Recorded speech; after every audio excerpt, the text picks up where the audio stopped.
wabarakatuh. Perkenalkan, nama saya Gilang Fadli Ahmad dengan NIM 051008110013. Di sini saya akan membahas video lanjutan dari video kemarin, video pertama, yang dimana tuh berkesinambungan dengan metode susu bahu. Pada video kali ini saya akan membahas tentang metode pelaksanaannya.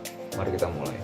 Nah, pada set pertama ini, di sini saya akan menjelaskan tentang pengertian jalan tol layang, yang dimana pertama adalah jalan bebas hambatan atau jalan tol yang memiliki pengertian dari jalan yang terbagi dengan dua atau lebih lajur yang memiliki pengendalian akses jalan masuk secara penuh dalam setiap arahnya, yang dimana jalan bebas hambatan memiliki karakteristik arus yang tak terganggu, dimana tidak memiliki penyimpangan sebidang dan pengendalian sinyal lalu lintas. Yang kedua itu adalah flyover atau jalan layang, yang dimana tuh flyover yaitu suatu konstruksi yang memungkinkan satu jalan menyilang di saluran air, lembah, dan menyilang jalan melintang tidak sebidang yang tidak sama elevasi permukaannya. Bisa dilihat dari gambar dari PTWS kita ini sendiri. Pada saat berikut ini adalah pengertian dari pierhead, yang dimana tuh pierhead atau kepala tiang adalah bangunan bawah yang berfungsi memikul gaya-gaya yang bekerja pada ujung-ujung batang tepi jadi bangunan atas. Nah, itu mengalirkan pierheadnya ini lalu mengalirkan ke pondasi ke bawah, lalu kemudian ke tanah. Ada dua metode tentang pierhead. Yang pertama itu adalah pierhead cast-in, yang dimana itu merupakan metode pelaksanaan secara konvensional di mana pengecoran beton dilakukan secara manual dengan bantuan formwork dan pendukung lainnya seperti pengecoran pada proyek itu sendiri. Nah, yang kedua itu ada pierhead precast, yang dimana pierhead ini adalah pierhead yang sudah dicor di tempat lain, kemudian ketika kolom sudah siap atau bentuk bangunan sudah siap baru dibawa dari aplikasi ke lokasi yang akan dibangun.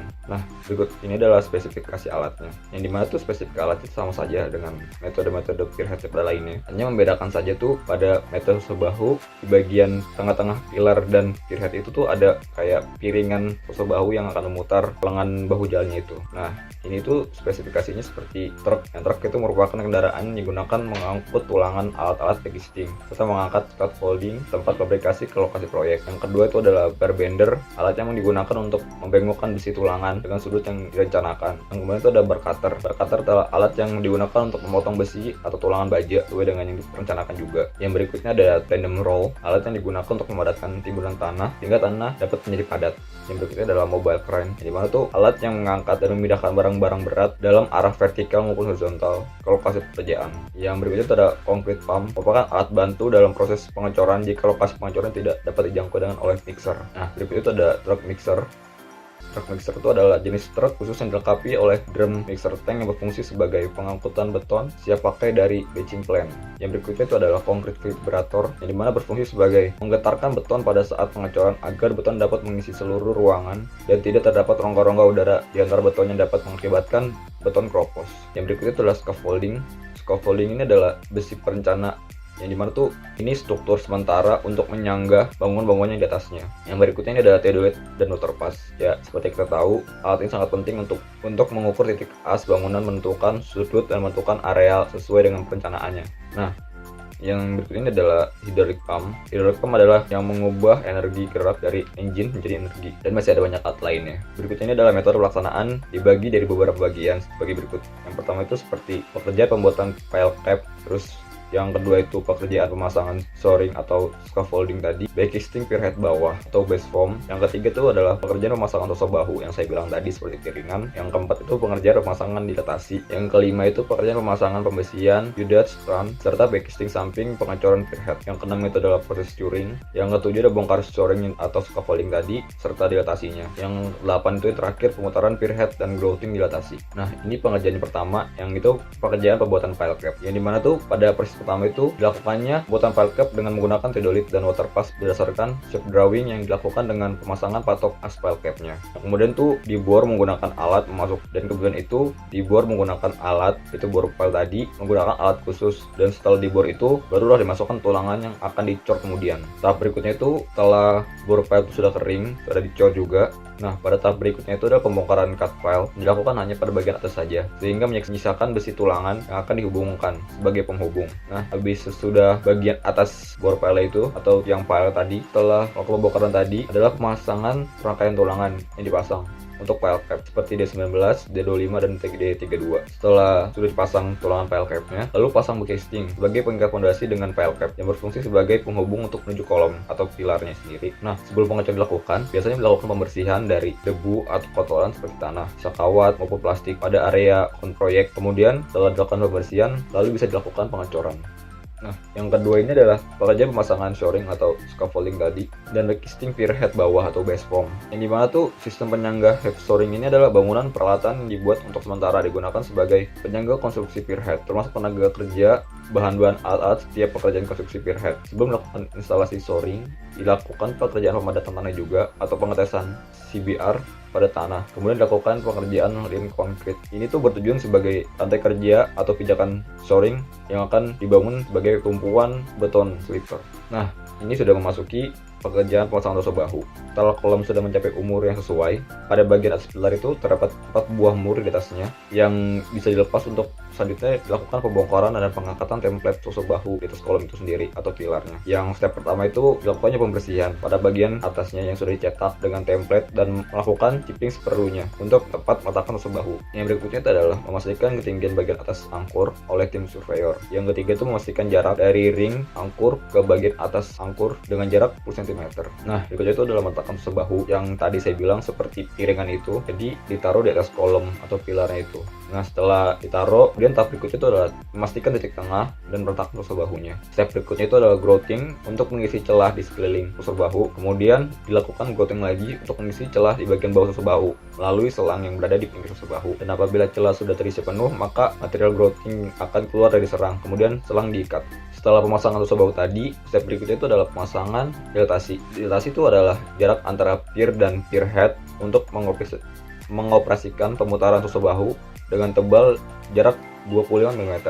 Nah, dilatasi itu memiliki 3 lapisan. Nah, pada lapisan pertama itu menggunakan multiplex dengan tebal kira-kira 6 mm di seluruh bagian area tusuk bahu dan list multiplex dengan tebal 12 mm di sisi tepi bagian multiplex. Nah, yang lapisan kedua itu menggunakan material pasir dengan ketebalan 12 mm diratakan serta dipadatkan sampai rata. Kemudian itu adalah lapisan ketiga yang menggunakan material plat baja dengan tebal 6 mm yang berfungsi sebagai melindungi sambungan antara segmen dan juga untuk mencegah kebocoran pada material sebelumnya. Setelah pilar sudah dipasang dengan benar dan template tusuk bahu juga dipasang, pekerjaan selanjutnya itu adalah pekerjaan pemasangan pemesian dan U-dot strand beserta backisting samping dan pengecoran pier head. Yang dimana itu yang pertama adalah pembersihan tahap pertama pada bagian atas pilar itu bisa dilihat dari gambar sebelah kanannya. Pemasangan tulangan-tulangan di atas pier head bisa dilihat dari gambar sebelah kanan. Pasang tulangan-tulangan di atas file cap. Nah, step kedua itu adalah pemasangan backisting. Sesudah penulangan tadi dilakukan backisting. Bisa dilihat dengan gambar sebelah kanan. Nah, yang ketiga itu adalah pengecekan dimensi, imut beton dan vertikalisasinya. Yang keempat itu setelah dilakukan pengecekan dimensi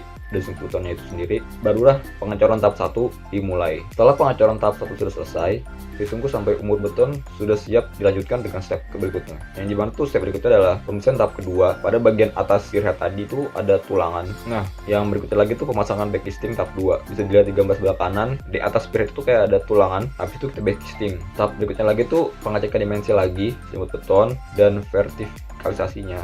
Nah, tahap berikutnya lagi tuh pengecekan dimensi dan sumbu beton lagi. Yang ke-8 itu setelah semua sudah dilaksanakan baru dicor tahap kedua. Pada step selanjutnya itu ada step ke-9 yaitu proses curing yang dimana tuh berguna untuk perawatan beton, dilakukan saat beton sudah mulai mengeras, yang bertujuan untuk menjaga agar beton tidak dapat kehilangan air dan sebagai tindakan menjaga kelembapan suhu beton sehingga beton dapat mencapai mutu beton yang diinginkan. Setelah sudah beberapa hari dan umur beton sudah siap, pada step selanjutnya itu adalah pembongkaran shoring atau scaffolding serta dilatasinya yang dibongkar seperti pada video yang saya akan tampilkan.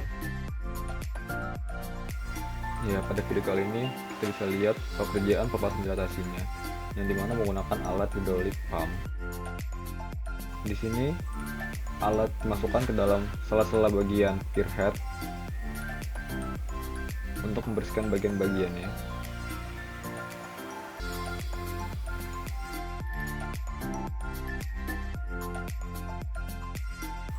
Nah, di sini kan ada 3 lapisan tadi, 3 lapisan seperti multiplex, pasir dan plat baja. Dibersihkan. Nah, kemudian setelah dibersihkan menggunakan alat itu, dikeluarkan lapisan-lapisannya, lapisan multiplexnya dan lapisan plat bajanya. Dikeluarkan sampai dia keluar.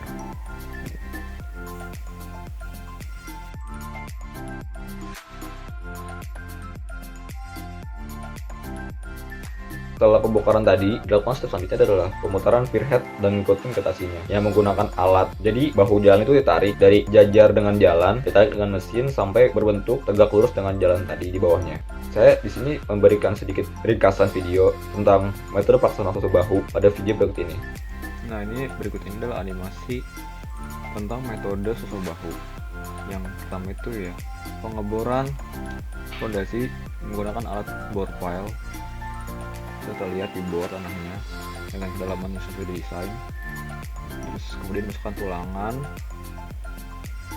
Setelah memasukkan tulangan, dilakukan pengecoran. Nah, dimasukkan, adukan semennya, diisi sampai penuh. Nah, setelah dicor semua, tunggu hingga kering dan lakukan proses cutting pada bagian atasnya saja. Pemasangan tulangan untuk file capnya. Di sini setelah pemasangan tulangan kita pasang casingnya. Setelah pemasangan casing, lakukan pengecoran. Di dalam pilar itu tuh terdapat U-Dats yang tadi saya bicarakan.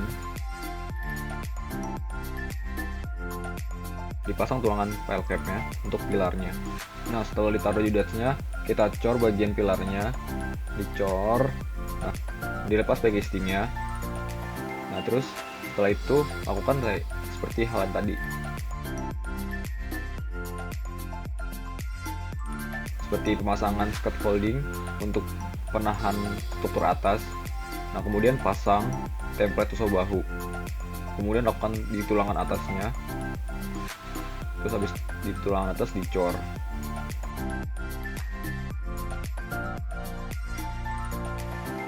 Nah, ini proses pemutaran pierhead susu bahu yang dimana tuh dari sejajar jalan hingga tegak lurus dengan jalan di bawahnya. Kurang lebih animasinya seperti ini. Jika kalian ingin menontonnya lebih lanjut, sudah saya cantumkan linknya di bawah. Terima kasih. Sekian presentasi dari saya, kurang lebihnya mohon maaf. Assalamualaikum warahmatullahi wabarakatuh.